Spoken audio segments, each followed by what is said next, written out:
Բարև ձեզ հարգելի հետևորդներ, այս տեսահոլովակում ես կփորձեմ ձեզ ներկայացնել, թե ինչպես գրանցվել օգտվողների կառավարման համակարգում, թե որպես լիազոր, թե որպես օգտվող։ Այս հարցը առաջանում է այն պարագայում, երբ որ մենք արդեն իսկ գրանցվել ենք պետռեգիստրում որպես անհատձեռներեց կամ կազմակերպություն եւ հաջորդիվ անհրաժեշտություն է առաջանում հարկային մարմնի էլեկտրոնային կառավարման համակարգում ունենալ լիազոր եւ օգտվող, որպեսզի հնարավոր լինի հանձնել հաշվետվությունները։ Ուրեմն դրա համար կա այս պայդրությամբ 3 տարբերակ ինձ հայտնի։ Տարբերակ համար առաջին, երբ արդեն մեր ձեռքին են պետռեգիստրի վկայականը, մենք այցելում ենք հարկային մարմնի ցանկացած սպասարկման գրասենյակ եւ այնտեղ սպասարկման աշխատակցին խնդրում, որպեսզի մեզ համար գրանցի լիազոր եւ օգտվող եւ կնքում ենք պայմանագիր հարկային մարմնի համար եւ սպասարկման աշխատակիցը մեզ տրամադրում է լիազորի եւ օգտվողի անուն եւ գաղտնաբառ։ Սա այս տարբերակի համար պետք է գոնե մեկ անգամ այցելել հարկային մարմին։ Կա եւս 2 տարբերակ, որոնց համար հարկային մարմին այցելելու կարիք չկա, ներկայացնեմ դրանք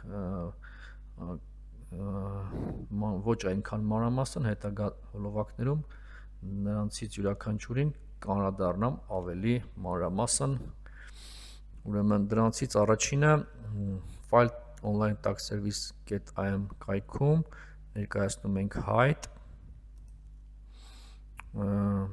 գրում ենք այստեղ մեր L-post-ի անվանումը, ասում ենք հաստատել, ստուգեք ձեր L-post-ը, հարգելի օգտվող ձեր L-post-ին ուղարկվել է լիազորի գրանցման հղում։ Գրանցումը հաջողությամբ ավարտելու համար խնդրում ենք հետևել նամականում նշված սրահանգներին։ Ստուգում ենք մեր L-post-ը, այո, այստեղ մենք ունենք նամակ հարկային մարմնից, ուրեմն ակտիվացնելու համար, գրանցելու համար անհրաժեշտ է հետևել հղմանը եւ դրախտել պահանջվող տվյալները։ Սեղմում ենք հղմանը, բացվում է այսպիսի պատուհան եւ այստեղ մենք լրացնում ենք արդեն անհատձեռներեցի կամ ՍՊ-ի տվյալները, այնուհետև ներբեռնում պայմանագիրը, ստորագրում, նորից վերբեռնում տվյալ կայք եւ այս գործողության միջոցով մենք կարող ենք լիազոր գրանցել հարկային մարմնում։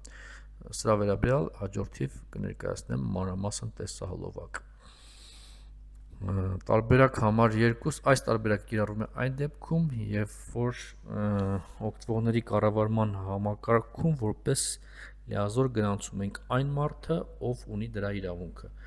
այսինքն հենց անհատձեռներեցին կամ ՍՊ-ի տնօրենին։ Իսկ շատ հաճախ նաև հանդիպում են դեպքեր, երբ որ պետք է գրանցել մեկ այլ ֆիզիկական անձի, որը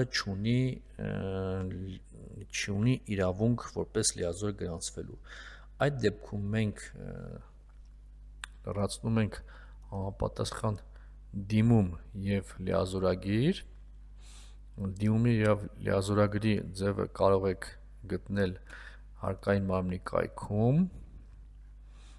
ուրեմն հաշվետվությունների ներկայացում եւ հաշվարկային փաստաթղթերի դուսգրում, հարկ վճարողի առցանց հաշվառում։ Սա լիազորագրի եւ դիմումի օրինակելի ձևերն են, որոնք մենք լրացնում ենք եւ ուղարկում ենք հարկային մարմնի այս կայքին secretariat.պետեկամուտներ.am լիազորագրի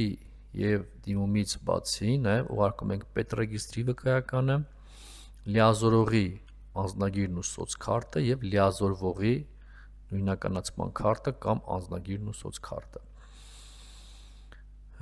Նշված գործողությունը կատարելուց հետո մենք բեկից ստանում ենք նամակ, որի միջոցով կարողանում ենք ակտիվացնել լիազոր, այսինքն բեկը մեզ տրամադրում է լիազորի մուտքանուն եւ գաղտնաբառ մուտք գործելու համար հարկային հաշվետվությունների կայք։ Հաջորդիվ Տեսահոլովակներում այս երկու տարբերակները կներկայացնեմ առավել մանրամասն։